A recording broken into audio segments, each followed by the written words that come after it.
इस संसार में भरोसा करने लायक, विश्वास करने लायक कोई नहीं।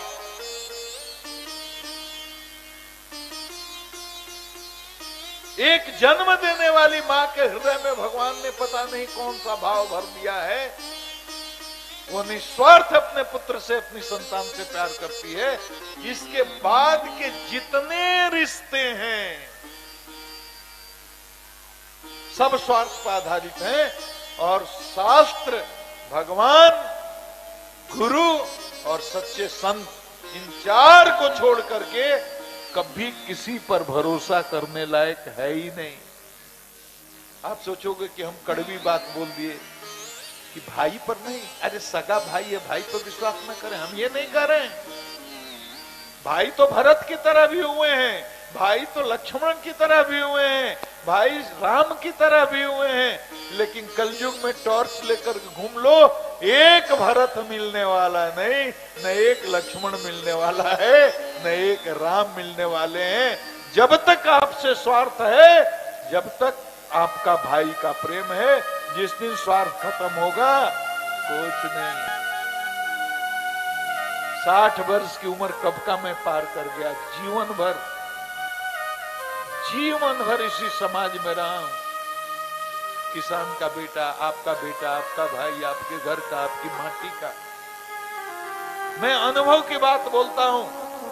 जिस भाई को, जिस पुत्र को, जिस भतीजा को, जिसको अपना मान करके जीवन भर आप पोषण करोगे, और बुढ़ापा में एक कड़ी बात आपके मुंह से निकल गई, आपको शत्रु मान लेगा, ये पक्का जान।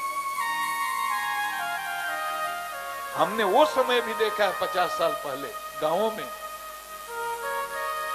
अपनी आंख से देखा है। जवान बेटे को बाप तमाचा मार देता था, बेटा सर झुका करके मुस्कुराते हुए चला जाता था और जाकर दूसरे लोगों से कहता था, बाबूजी आज गुस्सा में है।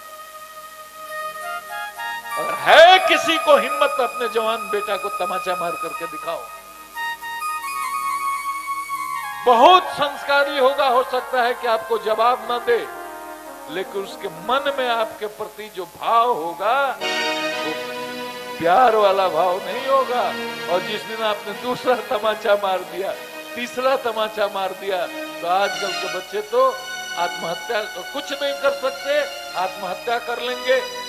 उससे थोड़ा मजबूत होंगे तो आपका हाथ पकड़ लेंगे। अगर दुष्ट होगा जवाब भी दे देंगे।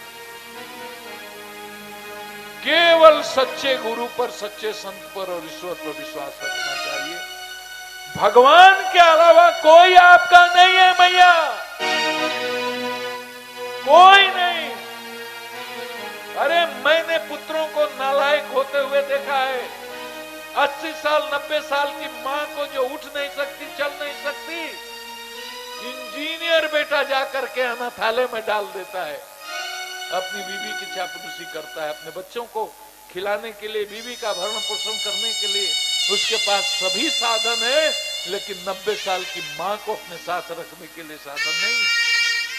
दिल्ली में, मुंबई में जाकर के, चेन्नई में और बेंगलुरु में देखो, हजारों हजार बूढ़े माँ बाप किस तरह अपना जीवन व्यतीत कर रहे हैं। करोड़पति हैं, अरबपति हैं, 4 बेटे, कोई ऑस्ट्रेलिया में, कोई सिडनी में, कोई अमेरिका में, कोई दुबई में।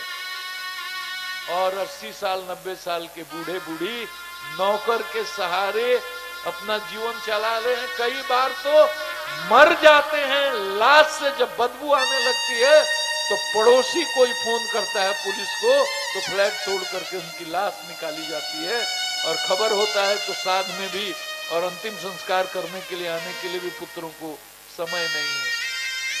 कुछ अस्थाई नहीं है मैया। ये बेटा के चक्कर में, बेटी के चक्कर में, बहू के चक्कर में, अब दुनिया के चक्कर में, धन के चक्कर में, रुपया के चक्कर में, पैसा के चक्कर में अपना जीवन मत खराब करो। ये मनुष्य का जीवन इसके लिए नहीं मिला है। हमसे ज्यादा वैभव किसने देखा होगा, हमसे ज्यादा ऐश्वर्य किसने देखा होगा। मैं अनुभव की बात कर रहा हूं। जो सुख सरल बनो, निष्कपट बनो, भगवान के प्रति अपने को समर्पित करो। जो सुख भगवान के भजन में है, भगवान की लीला गाने में है, भगवान की लीला सुनने में है, वो सुख दुनिया के किसी ऐश्वर्य में नहीं है। ये मैं अपने अनुभव से बता रहा हूं। कुछ साथ नहीं जाएगा, अंत में ऐसा न हो कि देर हो जाए।